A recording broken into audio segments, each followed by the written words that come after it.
ሰላም ተመልካቾቻችን እንዴት ናችሁ? ሳምንታችሁ እንዴት ነበረ? በዚህ ሳምንት የነበሩ አበይት ጉዳዮችን መለስ ብለን እንከልስላችኋለን። አብራችሁ እንድትቆዩ ደግሞ በአክብሮት ጋብዛለሁኝ። ጥሩ ጊዜ ከኛ ጋራ ቀዳሚ የማደርገው የእናንተ የተመልካቾቻችን ድምቀት የሆነው ፋና ላምሮት የምዕራፍ 9 ውድድር እንደሚታወቀው ወደ ፍጻሜ እያቀና ነው። ትላንትና 5 ተወዳዳሪዎችን ይዘን ትላንትና በቀጥታ ስርጭት ለእናንተ አስተላልፈን ነበረ። ከ5ቱ ተወዳዳሪዎች ደግሞ አንዱን አሰናብተናል። አራቱ 500 ሺህ ብር የሚያሸልመውን ሽልማት ለመካፈል ዝግጅታቸውን ጀምረዋል።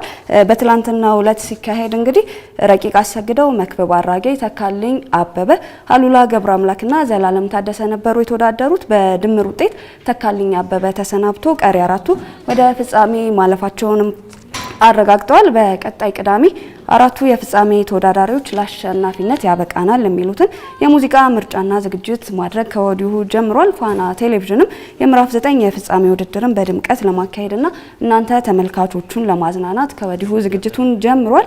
በፍጻሜው ቀን አንደኛ ለሚወጣው ተወዳዳሪ 200 ሺህ ብር፣ ሁለተኛ 150 ሺህ ብር፣ ሶስተኛ 100 ሺህ እንዲሁም አራተኛ ደረጃን ለሚያገኘው ተወዳዳሪ የ50 ሺህ ብር ሽልማትም ተዘጋጅቷል። በየሳምንቱ ቅዳሜ በቀጥታ ስርጭት ፋና ላምሮት በርካታ ባለተሰጥኦ ድምፃውያንና ሙዚቀኞችን ለእናንተ እያስተዋወቀም ይገኛል።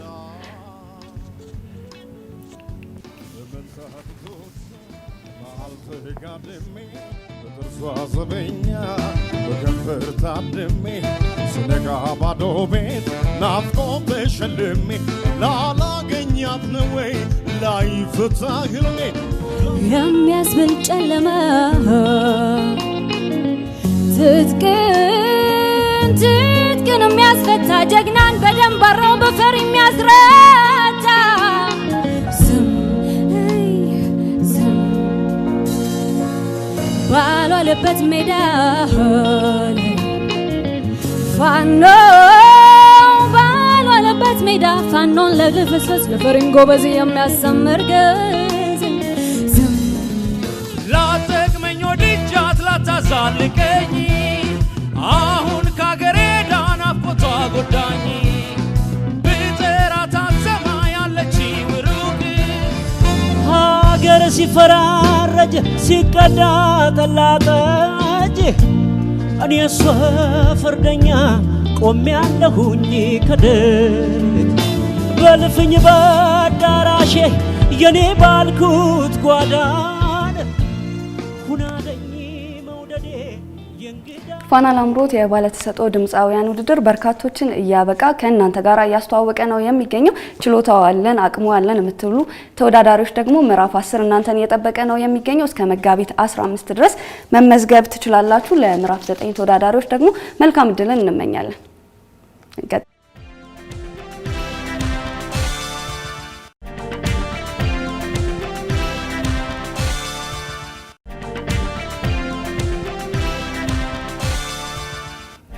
ቀጥለናል። አሁንም ተመልካቾቻችን በሳምንቱ ከነበሩ ጉዳዮች ሌላኛው ጉዳያችን ደግሞ ሙዚቃዊ የተሰኘ ለኢትዮጵያውያን የሙዚቃ ባለሙያዎች አዲስ መድረክን አመቻቻለሁ ያለው ተቋም በዚህ ሳምንት ተከፍቷል።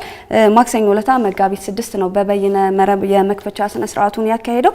በሙዚቃ መስክ የሚደረጉ የፈጠራ ጥረቶች ፍትሃዊና ሚዛናዊ በሆነ መልኩ ሁሉንም ሙዚቀኞች፣ ዜማ ደራሲዎች፣ አቀናባሪዎች እንዲሁም ደግሞ ልዩ የፈጠራ ባለሙያዎች በዓለም አቀፍ ደረጃ እየተተገበረ ያለውን ጥቅምና ክብር እንዲሁም እውቅና እንዲያገኙ ለመስራት የተቋቋመም ነው። ከዚህ ባለፈ ዓለም አቀፍ የፈጠራ ጥበብ እሴቶችን፣ የጥበብ ልኬት ደረጃዎችን፣ የአቀራረብ ልምዶችንና የዘርፉን የንግድ እንቅስቃሴዎችን በሀገራችን መድረኮች ለማስረጽ ይሰራልም ነው የተባለው። በሙዚቃዊ ኢንዱስትሪው በኢትዮጵያ ካካበተው የ17 ዓመታት የስራ ልምድና የ25 ዓመታት ዓለም አቀፍ ተሞክሮን መሰረት አድርጎ እንደ አውሮፓውያን አቆጣጠር በ2022 16 ሙዚቀኞችንና ከ100 በላይ የሙዚቃ ስራዎችን በመላው ዓለም ተደራሽ ለማድረግ እንደሚሰራ ነው የተገለጸው። በዚህ መድረክ ከሚቀርቡ 7 ዝግጅቶች መካከል የመጀመሪያው ታዋቂው ሙዚቀኛ እሱ ባለው ይታየው መጋቢት 28 2014 ሙሉ ኮንሰርቱን በሙዚቃዊ ዩቲዩብ ቻናል ላይ በቀጥታ ያቀርባል። በዚህ ጉዳይ ላይ አጭር ነገር አዘጋጅተናል፣ እንመልከተው። ሙዚቃው እንግዲህ ስሙ እንደሚያመለክተው ስለ ሙዚቃ የተለያዩ ስራዎችን ለመስራት የተቋቋመ የቢዝነስ ፈርም ነው። መነሻው ግን ሰላም ነው። አጠቃላይ ሰላም እዚህ ሀገር ሰላም ኢትዮጵያ በሚለው ይታወቃል። ላለፉት 17 ዓመታት እንግዲህ በተለይ ሙዚቃ ላይ ብዙ ስራ ሲሰራ የነበረ ተቋም ነው። ግሎባሊ ደግሞ በኢቨንቶች አርቲስቶችን ማኔጅ በማድረግ በተለያዩ ስራዎች ሰላም ይታወቃልና ተመሳሳይ ካምፓኒ የቢዝነስ ካምፓኒ ስቶክሆልም ላይ ያለ ሄድ ኦፊስ እሱም ሞዴል ማምጣት ነው ተፈልጎ የነበረው። ላለፉት 1-4 ዓመት የፈጀ ፕሮሰስ አልፏል። 4 አካባቢ ዋና ዋና ስራዎችን ለመስራት ስቱዲዮ አለን የራሳችን። እዛ ላይ ሪከርድ ሌብል፣ ፐብሊሺንግ፣ አርቲስት ማኔጅመንት እነዚህ ነገሮች ለመስራት የተቋቋመ ነው። ዋናው ዓላማ በጣም ጥራት ያለው የኢትዮጵያ ሙዚቃ ለዓለም ገበያ ማብቃት መቻል የሚል መሪ ይዞ የተነሳ ነው። በአሁኑ ሰዓት ወደ 16 የሚሆኑ አርቲስቶችን አስፈርሞ ስራዎቹ አልቀው ከመቶ በላይ የሚሆኑ ሙዚቃዎችን ተዘጋጅተው አልቀዋል። እነሱን ሪሊዝ ለማድረግ ኦልሞስት ትንሽ ጊዜዎች ነው የሚቀሩን። ጠቅልል ተደርጎ ሲታይ ግን በተለይ ወጣቶችን እና ትልልቅ ስም ካላቸው አይደለም የጀመርነው። አዲስ አበባ ላይ ብቻ አይደለም የጀመርነው። ከተለያዩ ክልሎች አዲስ አበባን ጨምሮ በተለያዩ ቋንቋዎች ምሳሌ ወደ ደቡብ ብትሄድ በሲዳምኛም በሌላም ቋንቋዎች፣ ኦሮምኛ ኦሮሚያ ላይ፣ ትግራይ ላይ ብትሄድ ትግራይ ባህል ቡድን ነበራቸው። ከነሱ በጣም ቤስት የሚባሉት አልበም ነው እንደውም እነሱ የተሰራው። ወደ አማራ ክልልም የተለያዩ ኢንዲቪዥዋል አርቲስቶችና በቡድን ደግሞ እንደ ጎንደር ፋሲለደስ ታውቀው ይሆናል። እንደዚህ አይነት በብዙ ፕሮሰስ ያለፉ ናቸው። እነሱም የካፓሲቲ ቢልዲንግ ስራዎች በመስራት ትልልቅ ፕሮፌሽናል ሙዚቀኞች ስራው ላይ እንዲሳተፉ በማድረግ በዜማ፣ በግጥም፣ በቅንብር፣ በቀረጻ ሂደት ውስጥ ደረጃውን የጠበቀ ስራ እንዲሆን ተሞክሯል። እኛም የምንጠብቀው የመጀመሪያው ዓላማችን ጥሩ ፕሮዳክሽን መስራት ነው። ጥሩ ፕሮዳክሽን ከሰራን አገር ውስጥም ዓለም ላይም ተፈላጊ የሚሆን ስራ መስራት ነው። እሱን ማስተዋወቅ ነው ሁለተኛው ስራ። ጊዜው በሚፈቅዱት ሚዲየሞች ተጠቅመን በስፋት እሱን የማስተዋወቅ ስራ ነው። ካስተዋወቅ ነው የሀገራችንን ባህል ጥበብ ከማስተዋወቅ ባለፈ ለሀገራችንም ለአርቲስቶቹም የሚጠቅም ነገር ይዞ ይመጣል። ተቋማችንም በዛ ሂደት ይጠቀማል ነው። ኩሪፍቱ ሪዞርት በሀገራችን የተለያዩ የመዝናኛ ቦታዎች ላይ አዳዲስ ነገሮችን በመክፈት በማስተዋወቅ እንዲሁም የቱሪስት መዳረሻ በማድረግ ይታወቃል። ከሰሞኑ ደግሞ በአዋሽ ፓርክ ያስገነባውን የመዝናኛ ቦታ አስመርቋል። የአዋሽ ፏፏቴዎች ላይ የተገነባው ይህ የኩሪፍቱ ሪዞርት ለፓርኩ ተጨማሪ የቱሪስት መዳረሻ ይሆናል ተብሎም ነው የሚጠበቀው። የኩሪፍቱ ሪዞርትስ ባለቤት አቶ ታዲዮስ ጌታቸው አዲሱ የአዋሽ ሪዞርታቸው እንደከዚህ ቀደሞች ሁሉ በአካባቢው ያሉ ተፈጥሯዊ የግንባታ ቁሶችን መጠቀማቸውን አስረድተዋል። የግንባታ ሂደቱ 11 ወራትን ፈጅቷል። ከዚህ በተጨማሪ በሰው ኃይል ደረጃ ሙሉ ለሙሉ በሚባል መልኩ በአካባቢው ያሉ አቅም ያላቸው ዜጎች ተመርጠው ሰልጥነው ነው ወደ ስራ የገቡት። የአዋሽ ፓርክን ማዕከል ያደረገው ኩሪፍቱ ሪዞርት ለቱሪዝሙ እንቅስቃሴ ከፍተኛ ጠቀሜታ እንዳለውም ተገልጿል። የኦሮሚያ ባህልና ቱሪዝም ቢሮ ኃላፊ ሰዓዳ ኡስማን ኩሪፍቱ ሪዞርት በአዋሽ ፓርክ መሰራቱ ለሀገር ጠቃሚ የሆኑ የተፈጥሮ ሀብቶችን አውቆ ለሌላው ዓለም ለማሳወቅ ከፍተኛ ፋይዳ አለውም ብለዋል። ኩሪፍቱ ላለፉት 20 ዓመታት በተለያዩ የሀገሪቱ ክፍሎች በዘርፉ ዓለም አቀፍ ደረጃቸውን የጠበቁ አገልግሎቶች ሲሰጥ ቆይቷል። አሁን ደግሞ በስሩ ከ3000 በላይ ለሚሆኑ ዜጎች የስራ ዕድል በመፍጠር መዝናኛውን ወደ ተሻለ ደረጃ እንደሚያሳድግም ተገልጿል። ሰላም ኢትዮጵያ ከአዲስ አበባ ባህል ኪነ ጥበብና ቱሪዝም ቢሮ ጋራ በጋራ በመተባበር አዲስ አበባ 11ዱም ክፍለ ከተሞች ላይ ለሚገኙ ወጣቶች የተለያዩ ኪነ ጥበባዊ ስልጠናዎችን መስጠት የጀመረው በዚሁ ሳምንት ነው። በዚህ ስልጠና ላይ የቲያትር፣ ሙዚቃ መሳሪያና የድምጽ ስልጠና ለ300 ሰልጣኞች የሚሰጥ ይሆናል። በ6 የተለያዩ ቦታዎች ላይ ይካሄዳል።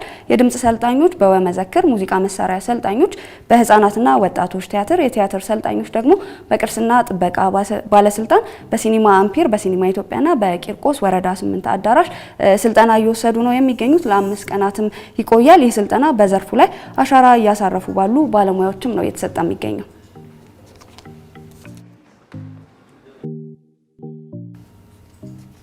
ኢትዮ እንግሊዛዊው ስመጥር ገጣሚ ለምን ሲሳይ በዚሁ ሳምንት ደግሞ ትልቅ ሽልማትን አግኝቷል። ብሪቲሽ ኢምፓየር አዋርድ የተሰኘ የክብር እውቅና ሽልማት ነው የተበረከተለት። ለምን ሲሳይ እንደሚታወቀው ለትምህርት ወደ እንግሊዝ ሀገር ከሄደች እናቱ ኢትዮጵያዊትና ከእንግሊዛዊ የተወለደ ገጣሚ ነው። በፈረንጆቹ 2012 የለንደን ኦሎምፒክ ኦፊሻል ገጣሚም ነበረ። የ54 ዓመቱ ለምን ሲሳይ ሽልማቱ የተበረከተለት በስነ ጽሁፍና በበጎ አድራጎት ስራዎቹ ላበረከተው የላቀ አስተዋጽኦ መሆኑም ታውቋል። ተመርቋል። የበርካታ ተወዳጅ መጽሐፍት የተውኔት ድርሰቶችና የግጥሞች ደራሲም ነው። 9 መጽሐፍትና 7 የመድረክ ተውኔቶች እንዲሁም ደግሞ 4 የሬዲዮ ድራማዎችን ጽፏል። ከሁለት እንግሊዝ ከሚገኙ ዩኒቨርሲቲዎችም የክብር ዶክትሬትን ተቀብሏል። በእንግሊዝ በርክሻየር ከተማ በጥንታዊው የዊንዘር ቤተመንግስት በተዘጋጀ መርሃ ግብር የንጉሳዊ ቤተሰብ አባላትና ሌሎች እንግዶች ባሉበት ነው ሽልማቱ የተሰጠው። በ1950ዎቹ መጨረሻ ነው እንግዲህ ለትምህርት ወደ እንግሊዝ ሀገር ከሄደች ኢትዮጵያዊት የተወለደው። እናቱ በወቅቱ ለማሳደግ ዝግጁ ስላልነበረች በማደጎ ለእንግሊዛውያን አሳዳጊዎች ሰጥተዋለች። ለምን ሽልማቱን በተቀበለበት ወቅት ሰዎች እነዚህን ሽልማቶች ሲያገኙ ለእናቴ ወይም ለአባቴ ለመንገር ጓጉቻለሁ ይላሉ። ምክንያቱም በዚህ ኩራት ይሰማቸዋል ብለው ስለሚያስቡ። እኔ ጋ ግን አይሰራም። ምክንያቱ ደግሞ ከግል ታሪኬ የመነጨ ነው። ሽልማቱ ቤተሰቦቼ ላይ ሊፈጥር የሚችለው ደስታን ጨምሮ እኔ ላይ ጥልቅ ስሜትን ፈጥሯልን ብሏል። ሌዘር ቤፒስ የሚለው ግጥሙን አበረ አያሌው በአማርኛ በዚህ መልኩ ተርጉሞታል። ሀሰን አብራር ደግሞ እንደሚከተለው ያቀርብላችኋል። አብራችሁን ቆዩ። Let there be peace. So frowns fly away like albatross, and skeletons foxtrot from cupboards.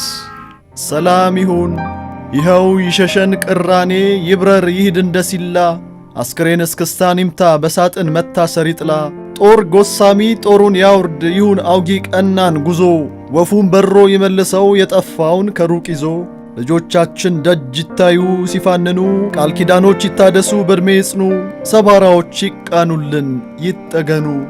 Let there be peace, so storms can go out to sea to be angry and return to me. ሰላም ይሁን ማዕበሎች ያዥጎድጉዱ ባህር ሆኖ እስኪጠሉ ቁጣቸውን የገለጹና ደጅ ደርሰው ይንጋለሉ በጉዳት ያሉ ይነሱ በየሆስፒታሉ ይዝለሉ በየጠይም ህንጻ ታጥሮ እድሜ የፈጀ ኢትዮጵያ ሰው አዲስ አበባን በመስኮት ብቅ ብሎ ባይን ይዳሰው ለመፍታታት የወጡ እጆች ደስታን ከውጭ ሊፈልጉ የታሰረ ትልቅ ህልሙን በስፋቱ ልክ ይዘርጉ። Let there be peace. Let tears evaporate to form clouds, cleanse themselves and fall into reservoirs of drinking water. ሰላም ይሁን እንባ ሁሉ ይትነን በቃ በየሰማዩ ይሰብሰብ ደመና ሆኖ ዳግም ይዝነብ በመንገዱ ራሱን ይጠብ የዘነበው ኩሬ ይሁን በየሰው ደጅ ተጠራቅሞ ከየኩሬው ቀርቶ ይጠጣ የተጠማው ህዝብ ደግሞ እሳት መሃል እንደሚቀልጥ እንደ ጊዜያዊ ብልጭታ በሕፃን አይን የተሳለ ይበታተን ግፍ ትዝታ ድንገት ከሰልፉ ሲሰወር እንደማይታይ ጠላ ኮቴው እንደ ባህር ዓሣ ዋኝቶ ይጥፋ ይሂድ ከናካቴው ሲበታተን ባህሩ ይደፍርስ ንዝረቱ እስከ ዳር ይሽሽ።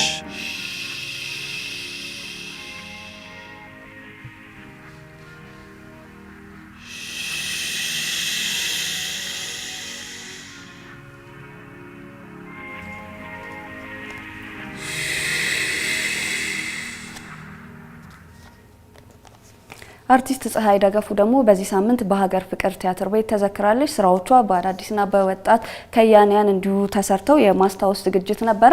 አርቲስቷ በድምፃዊነት በተወዛዋዥነትና በትወና በ1969 ዓ.ም ነበር ሀገር ፍቅር ቲያትር ቤትን የተቀላቀለችው።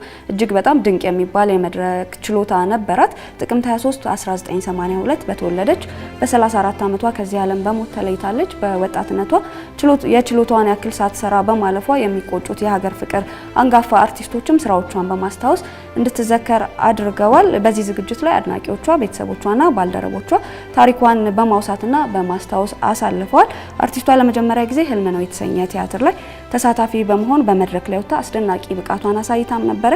የሀገር ፍቅር ቲያትር ቤት በ1970 በእናት ሀገር ጥሪ ወቅት በቅስቀሳ ስትሰለፍ በ1973 ከሙያ አጋሮቿ ጋር ወደ ሰሜን ኢትዮጵያ በመጓዝ ለሀገር የሚጠቅም ተግባርም አከናውናለች። በ12 ዓመት የአገልግሎት ዘመኗ ውስጥ ህልም ነው፣ ጉድፈላ፣ ዱባና ቅል፣ ታጋይ ሲፋለም፣ ስንብት፣ የገጠሯ ፋና፣ ጠልፎ በኪሴና ባልቻ አባ ነፍሶ የተሰኙ አጫጭር ድራማዎች ላይም ተውና ራሷን ለእውቅና አብቅታ ነበረ። አርቲስት ፀሐይ ባሳለፍነው ሳምንት የሴቶች ቀንን ምክንያት በማድረግ በአለይ የስነ ጥበብና ዲዛይን ትምህርት ቤት የስዕል ስራዎች ቀርበው ነበር በሴት ሰዓሊያን የተሰሩ። በዚህ ሳምንት ደግሞ ወርክሾፕ ተዘጋጅቶ ነበር። በዚህ የወርክሾፕ ዝግጅት ላይ ደግሞ ሰዓሊ ያገኘው አዳነ የሴቶችን የስዕል ታሪክ መነሻ ሀሳብ አቅርቦም እንዲሁ ውይይት ተደርጎ ነበር።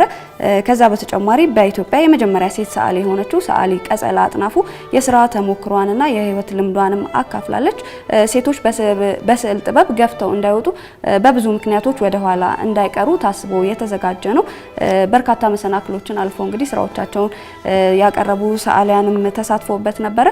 ሴቶች በዚህ የጥበብ ዘርፍ ጎልተው እንዲወጡ የይቻላል መንፈስን ለማስጨበጥ ታስቦም የተዘጋጀ ነው ወርክሾፑ። በዚህ ሙያ የራሳቸውን አሻራ ላኖሩ ሴት ሰዓሊያን ደግሞ የምስክር ወረቀት ሽልማትም ተበርክቶላቸዋል። በዚህ ጉዳይ ላይ አጭር ዝግጅት አለን፣ እሱን ተከታትለን እንመለሳለን። ዝናሽ ናት ያዘጋጀችልን።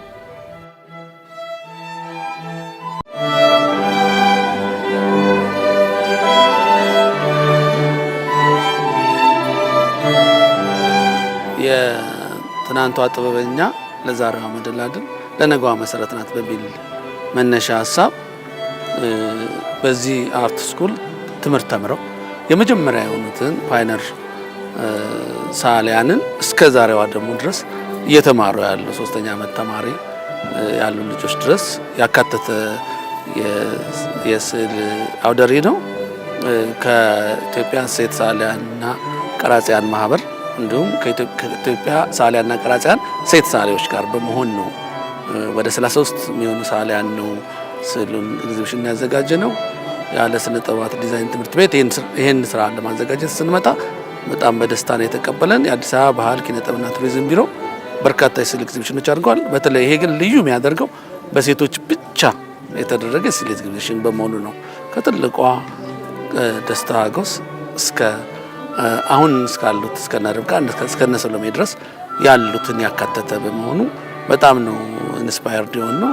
ይሄ ቤት እናቴ ከወለደችኝ ቤተሰቦች ጋር አብሬ ከኖርኩ በኋላ ልጅነቴን ጊዜ ያሳለፍኩበት ነው።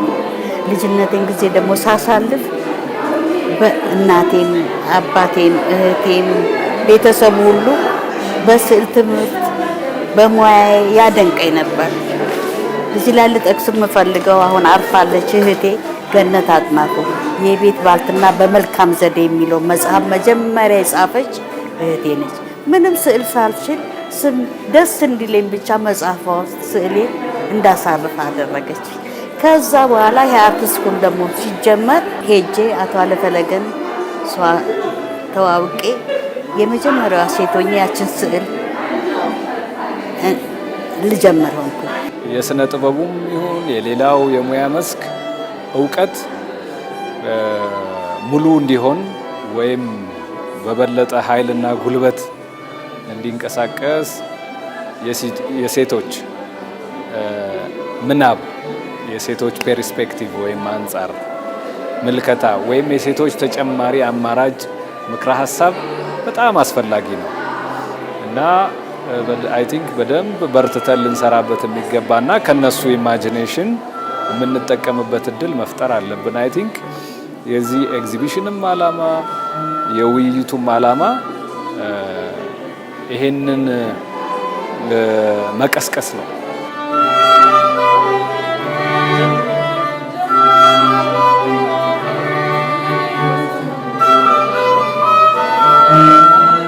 ሴቷ ስትስል ከጎኗ ልጇ ይመጣል።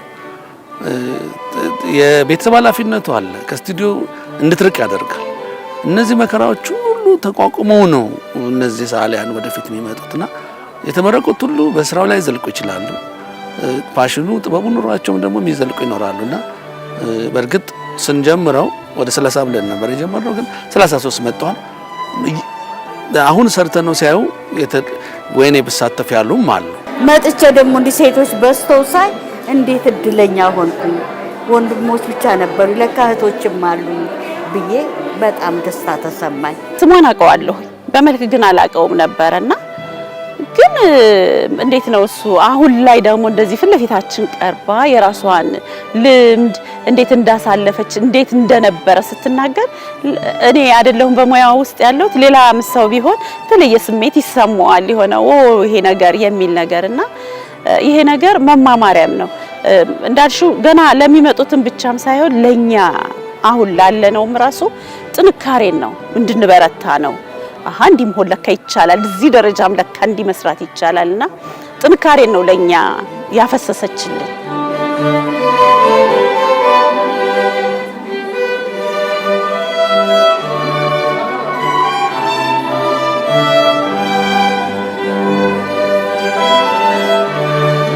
ብቻዬን እንቀዋለን ለመርባህ ቆምና ያምነ ይለኛል ያችም እኔ ልጋብዝሽ ነይ እንትን ብቻሽን ነሽ ይለኛል ይሰማኝ ነበር። ግን ይሄ ነገር የታወቃቸው አስተማሪዎቼ እዚህ ነበሩ ጀርመኖችም አቶ ዓለም ቡናም ሻይም ሲጠጡ በእረፍት ጊዜ ጠርተውኝ እኔ ሳልመጣ አይጠጡም እንትን አይሉም ነበር ቤቢ በይጠጪ ይሉኝ ነበር።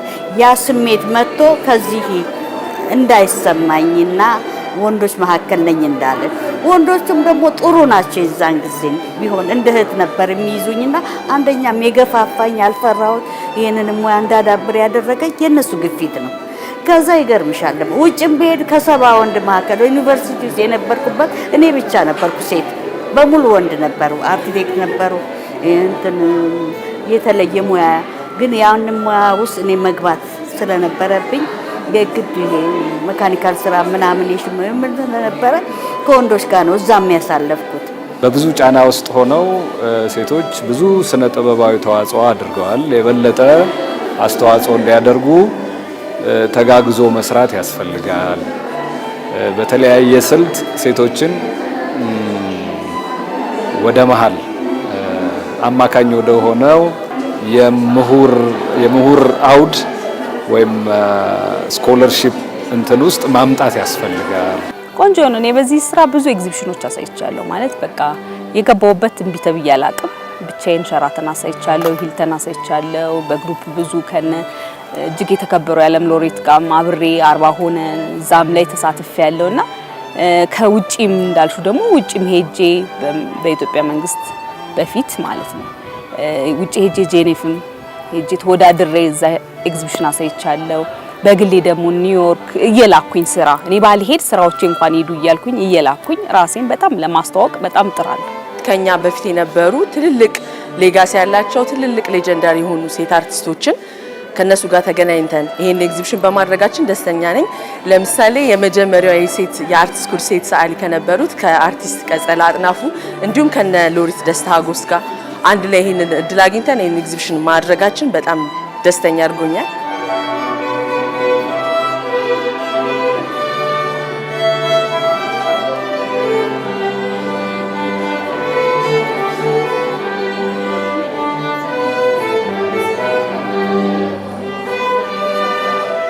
ሴቶች ሴት በመሆናቸው ምክንያት ምርጫ ፐርስፔክቲቭ የራሳቸው አንደርስታንዲንግ የራሳቸው አተረጓጎም ይኖራቸዋል። ሰው እንደመሆናቸው ደግሞ ሁላችንም የምንጋራውን ጉዳይ ይጋሩና ደግሞ እንደ ሰው አብረው እንደ ሰው አካል ደግሞ ወይም ፓርት ደግሞ ለብቻቸው ሴት በመሆናቸው ሴትነት በሚሰጣቸው መነጽር ሰበብ ደግሞ የተለየ አይነት ቃና ያለው ነገር ያሳያሉ። ፈረንጆች መተው ምልሽ ላሊበላው ብቲ ቤተክርስቲያናችን ገብተው የሚያዩት የተለያዩ ነገሮችን የሚያዩት አርቱን ፈልገው ሌላ የተለየ ነገር የለውም። አያምኑበትም። ቢያምኑበትም ያን ነገር ለማድነቅ ነው የሚመጡት እና ያን ነገርኛ ካልያዝነው ለትውልድም ለማስተላለፍ ይከብዳል። ማብላት ብር ማምጣት ብቻ አይደለም። በህይወትሽ ደስተኛ ሆነሽ መኖርን የመሰለ ነገር የለም። እኔ እሱ ነው የምመርጠው። ሰው ልጅ ሚሊዮነር መሆን የለበትም ወይም ደግሞ ድሃ መሆን የለበትም። ግን በእግዚአብሔር በሰጠው ሙያ የሆነ አንድ ነገር ላይ አልፎ ማየት ራሱ ማግኘት ማለት ሜሮን ማና ሲባል ዛሬ ሳሊናት ሜሮን መባሉ ራሱ ከኔ ከብር በላይ ነው።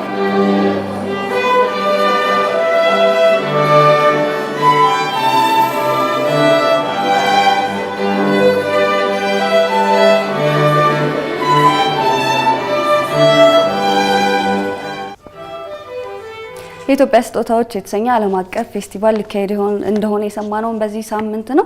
የኢትዮጵያ ስጦታዎች ፌስቲቫል በዋነኝነት አሁን ላይ ሀገራችን ያለችበትን ተጨባጭ ሁኔታ ለመላው ዓለም ለማሳየትና በተዛባና በተሳሳተ መንገድ የሚታሰቡ ነገሮችን ለማስተካከል ያለመ እንደሆነም ተነግሯል። በዚህ ዝግጅት የሀገራችን መለያ የሆነው ጤፍን፣ እንጀራና ባህላዊ ምግቦቻችንን መሰረት አድርጎ የምድረ ቀደምት ታሪካችንና የሀገራችን መለያና መገለጫዎች በተመረጡ ሀገራት ላይ በተለያዩ የኪነ ጥበብ ይዘቶች ታጅቦ የሀገራችን ስጦታዎችና በረከቶችን ያሳያልም ተብሏል። የመጀመሪያውን ፌስቲቫል በጀርመንና በኔዘርላንድ ግንቦት ወር 2014 ዓ.ም እንደሚያካሂድ ነው የተነገረው። በመግለጫ ስነ ስርዓቱ ላይ በዘርፉ ከዚህ ቀደም ብዙ ሲለፉና ሲደክሙ የነበሩ ግለሰቦች እውቅና ተሰጥቷቸዋል። በዚህ ዝግጅት ላይ የተለያዩ የመንግስት ባለስልጣናት፣ ምሁራንና ባለድርሻ አካላትም ተገኝተው ነበረ። ዝግጅቱን ኖርዲክ ትሬዲንግ ኃላፊነቱ የተወሰነ የግል ማህበር እንደሚያስተባብረው ነው የተነገረው። ኖርዲክ በሀገር ውስጥና በውጭ ሀገራት የተለያዩ ማህበራዊ፣ ኪነ ጥበባዊና ኢኮኖሚያዊ ፋይዳ ያላቸውን ልዩ ልዩ ዝግጅቶችን በማከናወን በቂ ልምድና ችሎታ ባላቸው የዘርፉ ባለሙያዎች የተደራጀ ሀገርን የሚያስተዋውቅም ነው ተብሏል። ሳምንቱ ላይ የነበሩን ጉዳዮች እነዚህን ይመስሉ ነበረ። ከቀሪ የፋና ቀለማት ዝግጅቶች እንዲሁም ከማህሌትና ሀሰን ጋር መልካም ቀን እንዲሆንላችሁ እመኛለሁኝ። ጥሩ ጊዜ ከኛ ጋር